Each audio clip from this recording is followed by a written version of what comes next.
অর্জুন কৃষ্ণচূড়া কথা মন্দাক্রান্তা সেন।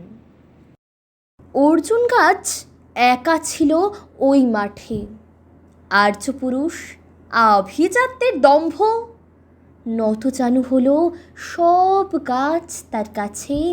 এইটুকু শুধু আরম্ভ কাহিনীর।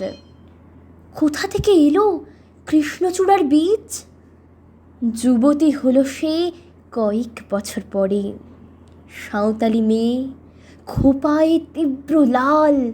অর্জুন তাকে চাইল আপন করে। নতজানু হবে এমন মেয়ে সে নয়। বসন্তে সে তো একাই, নিজেই সাজে।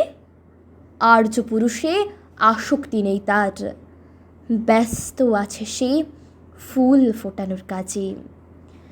খোঁপা থেকে খসে গতরাত্রের ফুল, ঝিরঝিরে পাতা পোশাক বুনেছে তার।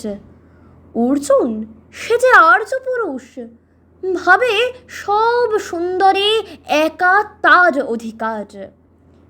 অর্জুন গাছ চেয়ে দেখে দূর থেকে, কৃষ্ণচূড়ার হৃদয়ে ঝরছে রোজ। রূপ দেখে তার ধাঁধায় দুখানি চোখ, ভাবে কবে পাবে ওই হৃদয়ের খোঁজ। কাহিনী এবার শেষ করি তাড়াতাড়ি।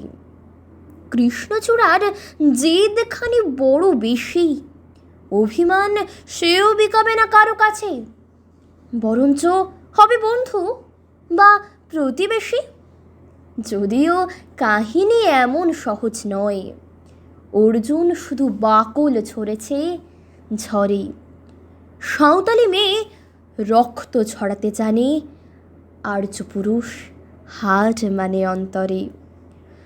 পরের জন্মে অর্জুন গাছ হয়ে কৃষ্ণচূড়াকে বন্ধুর মতো দেখো।